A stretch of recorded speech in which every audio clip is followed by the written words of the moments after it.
여러분, 지금 이 순간에도 은퇴 자금을 모으고 계신가요? 매달 월급에서 일정 금액을 떼어내 연금 저축에 넣고 주식에 투자하고 부동산을 알아보고 계신가요?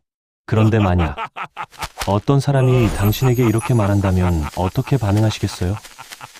20년 뒤를 위해 돈을 아끼지 마세요. 어차피 그때는 모든 게 공짜일 테니까요. 웃기죠? 근데 더 웃긴 건 이 말을 하는 사람이 세계 최고의 부자라는 겁니다. 자신은 몇십조 원을 굴리면서 우리에게는 돈 모으지 말라고 하는 거죠. 역설적이게도 미래가 풍요로워질수록 당신은 더 가난해질 수 있습니다. 모두가 부자가 되는 세상에서 정작 당신만 부자가 아닐 수 있거든요. 오늘 우리는 그들이 말하지 않는 진실을 이야기하려고 합니다. 장밋빛 미래 뒤에 숨겨진 씁쓸한 현실을요. 오늘 영상이 도움이 되신다면 구독과 좋아요, 알림 설정으로 응원해 주시고요. 여러분의 소중한 의견도 댓글로 남겨주세요. 그럼 시작하겠습니다. 부자들만 아는 비밀을 그들의 말을 통해 알아볼까요? 일론 머스크가 말합니다. 미래에는 돈이 의미 없어질 거예요. 기술이 모든 것을 풍요롭게 만들면 단순히 돈을 얼마나 가졌는가는 더 이상 중요하지 않게 된다는 뜻이죠. 그리고 샘 알트먼도 거듭 말합니다. AI 시대의 진짜 가치는 희소한 것에 남게 될 것입니다. 돈은 찍어낼 수 있지만 땅은 더 만들 수 없고 시간은 되돌릴 수 없으며 신뢰와 명성, 이야기와 권리는 복제할 수 없다는 겁니다. 워런 버핏은 이렇게 말했죠. 내가 사는 것은 주식이 아니라 시간을 견디는 자산이다. 이들의 말은 서로 달라 보이지만 한 가지로 모입니다. 무한해지는 것은 가치가 떨어지고 한정된 것은 끝내 살아남는다. 그래서 부자들은 현금만 쌓아두지 않습니다.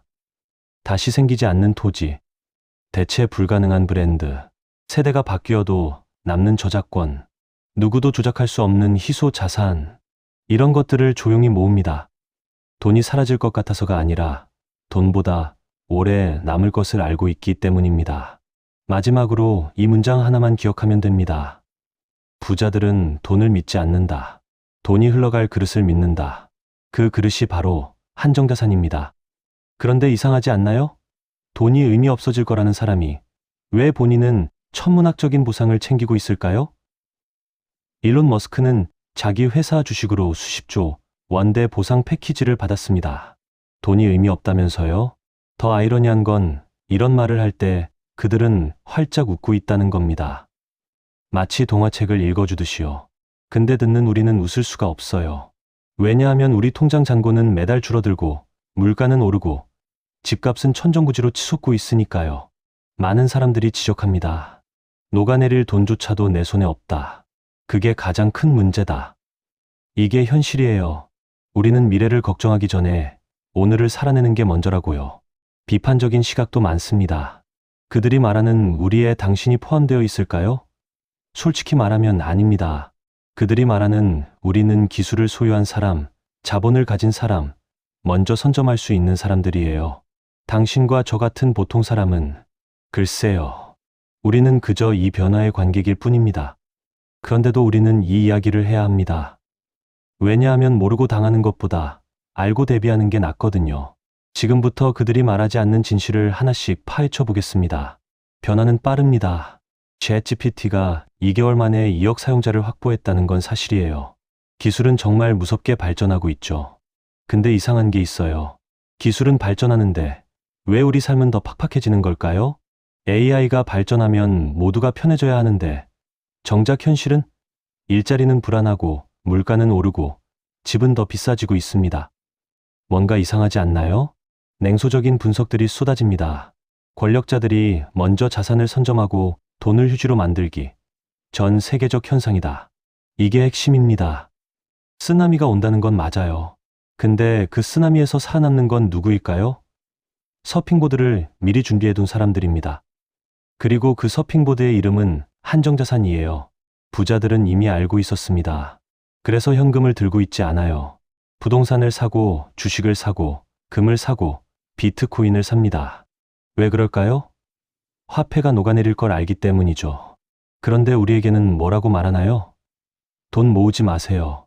미래에는 다 공짜일 테니까요. 역설적이죠.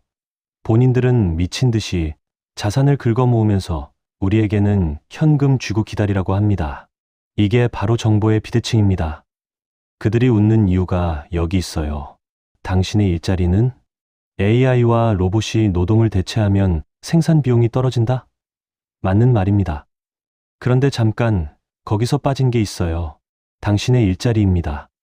많은 사람들이 우려합니다. 우리는 앞으로 돈도 필요 없고 로봇이 다 해줄 거라 하면서 정작 권력을 쥐는 사람이 온 세상을 통제하겠다는 거 아닌가? 스타벅스 아메리카노가 500원이 된다고요? 좋네요. 근데 당신이 실업자라면 그 500원도 비쌉니다.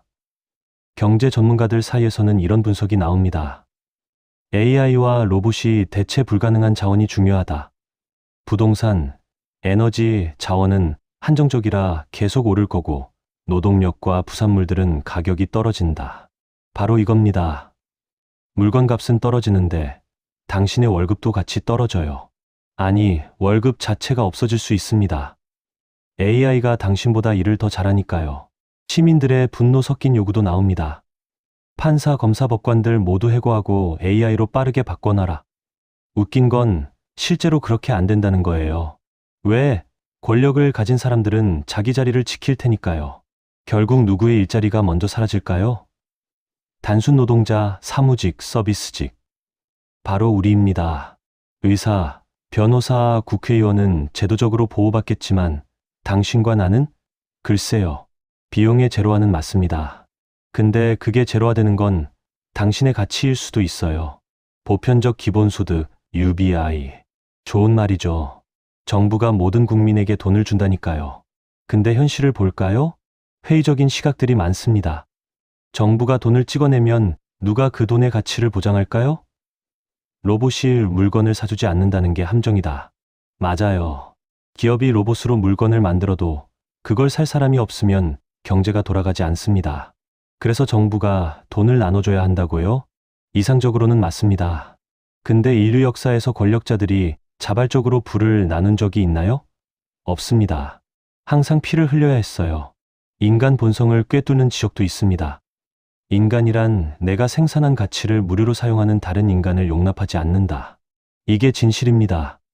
그런데 요즘 실리콘밸리에서는 UBI를 넘어 UHSS라는 개념을 이야기합니다.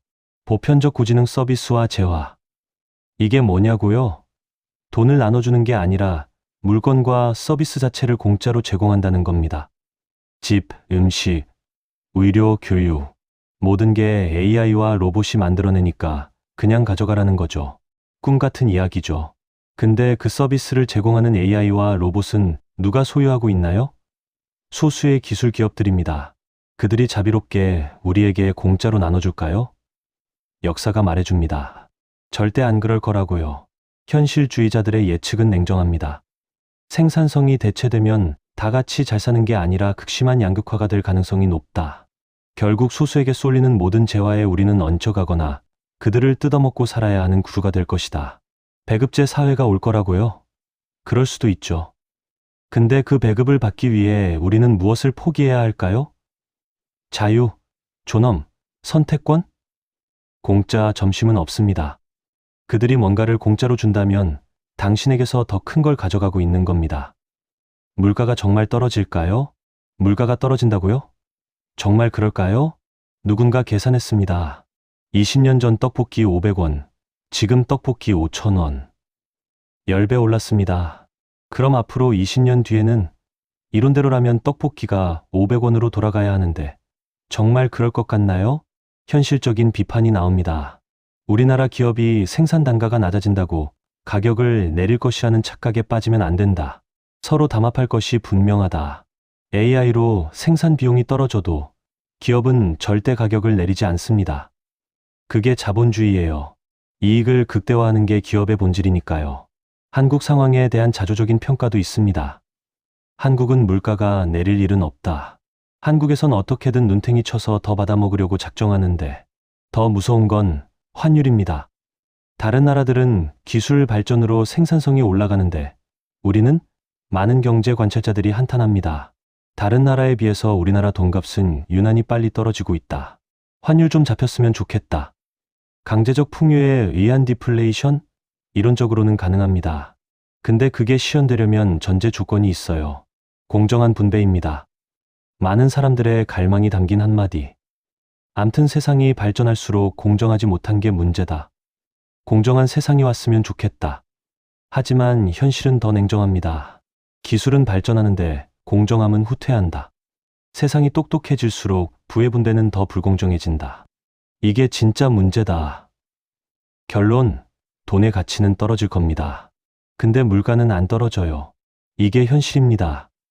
그래서 부자들은 현금을 들고 있지 않는 거예요. 한정자산으로 갈아타는 겁니다. 경제학자 농담 기억하시죠? 개똥 먹고 GDP 200만 원 올린다는 거요. 웃기지만 이게 현실입니다. 숫자상의 경제 성장이 아니라 실질적인 재화의 양이 중요해지는 시점이라고요? 맞는 말입니다. 근데 그 재화를 누가 가지고 있느냐가 문제예요. 일론 머스크의 발언을 제대로 이해한 사람들의 분석이 있습니다. 방송의 전문가는 일론의 말 일부만 인용하면서 부동산이 오를 거니 부동산을 사라고 부추기는데 오히려 반대로 심하게 떨어질 거라는 게 일론의 주장이다. 바로 이겁니다.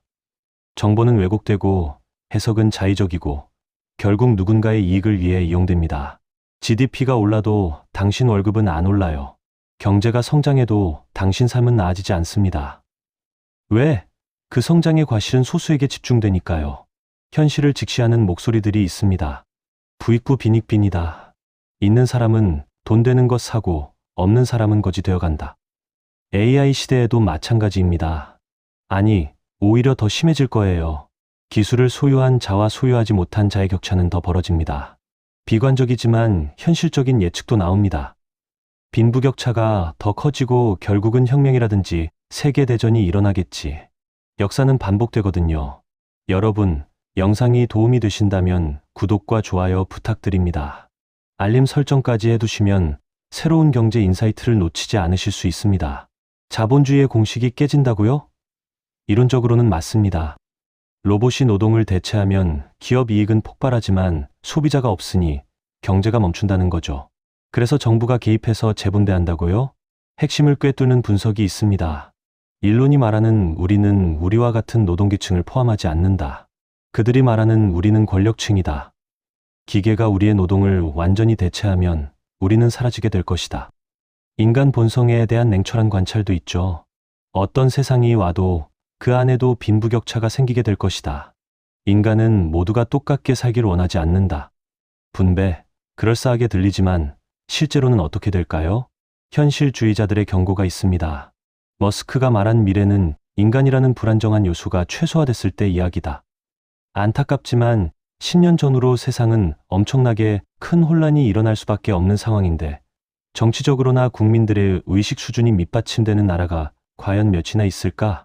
더 냉정한 역사적 통찰도 있습니다. 과거 서양은 산업화가 가장 빠르게 진행되고 있을 때 전 세계를 식민지화했다는 것을 잊어서는 안 된다. AI 시대의 승자는 기술을 선점한 나라입니다. 그리고 그 나라에 당신이 속해 있다고 해도 그 혜택이 당신에게 올 거라는 보장은 없어요. 본질을 파악한 사람들의 목소리. AI가 다 한다는 얘기는 인간도 필요 없단 얘기다. 계급사회가 다시 올 거란 얘기다. 결론, 기업은 나눠주지 않습니다. 정부도 강제하지 않을 거예요. 역사가 증명하거든요. 항상 그래왔습니다. 여기까지 듣고 나니 어떠세요? 우울하죠? 당연합니다. 우리가 듣고 싶었던 장밋빛 미래가 아니니까요. 경각심을 일깨우는 목소리가 있습니다.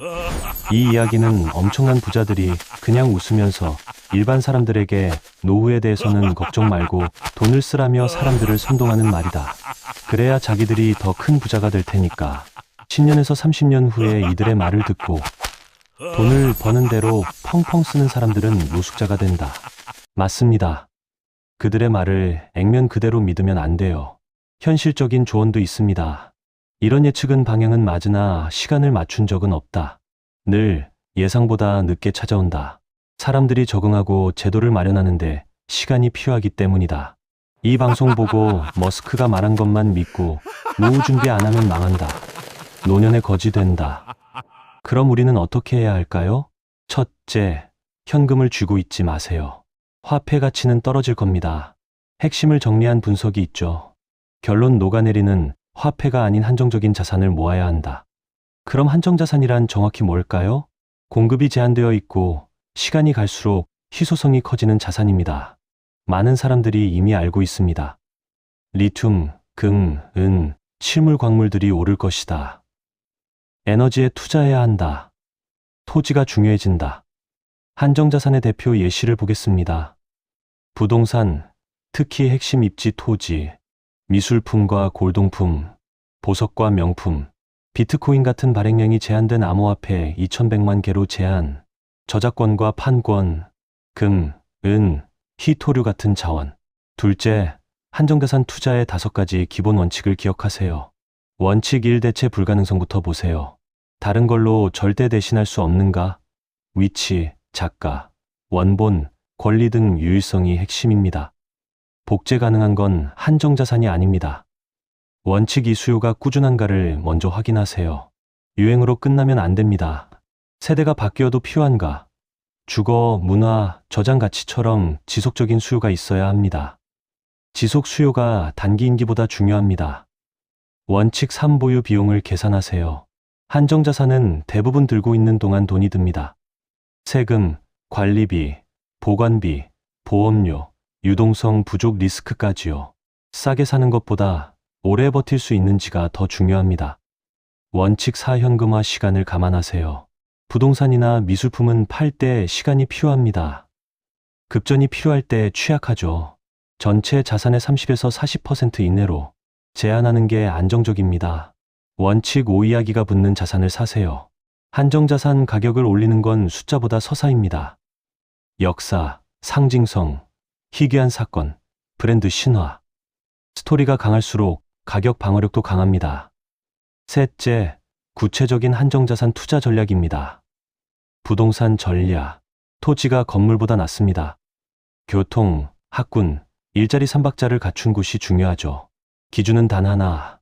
다시는 생기지 않을 자리인가? 당장 집을 사기 어렵다면 부동산 리츠나 부동산 펀드를 고려하세요. 월 10만 원씩이라도 적립식으로 투자할 수 있습니다. 특히 물류센터, 데이터 센터 같은 산업용 부동산 리츠가 주목받고 있죠. 금과 귀금속 전략. 금은 소액으로도 시작할 수 있습니다. 금 통장을 만들어 월 5만 원씩 적립하거나 KRX 금시장에서 1g 단위로 거래할 수 있어요. 은이나 백금도 좋은 선택지입니다. 미술품 명품 전략. 유명 작가라도 대표 시기 작품만 같이 있습니다. 보관 환경과 진품 인증이 필수죠. 초보자는 리셀 시장이 형성된 작가부터 시작하세요. 하지만 보유 비용이 상당하니 신중하게 접근해야 합니다. 비트코인 전략. 발행량이 2100만 개로 제한된 디지털 한정자산입니다. 단기 트레이딩은 절대 안 됩니다. 장기 보유 전략으로 가세요. 분할 매수하고 절대 레버리지는 금지입니다. 전체 자산의 5에서 10%만 배분하세요. 원자재와 에너지, 전략. 원자재 ETF를 활용하세요. 구리, 리튬, 니켈 같은 산업용 금속 ETF나 석유천연가스 ETF도 있습니다. 국내 증권사 앱에서 몇만 원으로도 시작 가능합니다. 저작권, 전략. 음원, 영상, 출판물의 저작권입니다. 현금 흐름을 창출할 수 있어요. 리스크는 있지만 다른 자산과 상관관계가 낮아서 좋은 분산 투자 대상입니다. 주식 전략. 현금 쌓아두지 말고 기업 지분을 사세요. 특히 AI, 반도체, 로봇, 에너지 관련 기업들. 국내 기업으로는 삼성전자, SK하이닉스, 두산에너빌리티 같은 곳들이 있고, 미국 기업이라면 S&P 500 ETF나 나스닥 ETF로 분산 투자하는 것도 방법입니다. 넷째, 한정자산 투자에서 가장 흔한 실패를 피하세요. 희소하다는 말만 믿고 사면 안 됩니다. 황금성을 무시하면 안 되고요. 감정적 애착이 과다해서도 안 됩니다. 그리고 절대로 전 재산을 올인하지 마세요. 다섯째, 기술에 투자하세요. AI 기업, 로봇 회사, 에너지 기업, 변화를 만드는 쪽에 서야 합니다. 통찰력 있는 분석이 있죠. 지금 젊은이들이 이제는 의대가 아니라 공대로 가야 하는 이유가 설명된다. 본인의 기술 역량에도 투자하세요. 코딩, 데이터 분석, AI 활용 능력, 이런 것들이 미래의 문해력입니다. 여섯째, 현실을 직시하세요. 명확한 경고가 있습니다. 앞으로 몇 년간 저 추세를 따라가지 못하고 현금만 쥐고 있으면 부자와의 격차가 무지막지하게 벌어지게 될 것이다. 하지만 가장 중요한 건 포기하지 않는 겁니다. 많은 사람들이 토로합니다. 잠깐 살다 가는 건데 사는 게 뭐 이리 복잡한가. 하지만 그래도 우리는 살아야 해요. 마음의 평화를 찾은 사람들도 있습니다. 굶어 죽지만 않는다면 욕심 버리고 행복하게 살고 싶다. 한번 사는 인생 아둥바둥 노예 되지 말고 이 한 몸 건강하게 살다가 평범히 살다 가는 게 내 꿈이다. 이것도 하나의 답입니다. 한 줄로 정리하겠습니다. 한정자산은 빨리 부자 되려고 사는 게 아니라 가난해지지 않기 위해 사는 자산이다. 마지막으로 이것만 기억하세요. 부자들이 돈 모으지 말라고 할 때는 자기들은 이미 한정자산을 싹쓸이한 뒤입니다. 그들이 미래는 풍요로울 거야 라고 할 때는 자기들만의 풍요를 말하는 겁니다. 당신은 관객이 아니라 플레이어가 되어야 합니다. 변화의 파도를 그냥 바라만 보지 마세요. 한정자산이라는 서핑보드를 준비하세요. 넘어지더라도 다시 올라타세요. 미래는 낙관할 수 없습니다. 하지만 준비할 수는 있습니다. 그게 우리가 할 수 있는 전부입니다. 오늘 영상이 도움이 되셨다면 구독과 좋아요, 알림 설정으로 응원해 주세요. 여러분의 소중한 생각도 댓글로 남겨주시고요. 다음 영상에서도 여러분의 경제적 자유를 위한 알짜배기 정보로 찾아뵙겠습니다. 여러분, 화이팅입니다.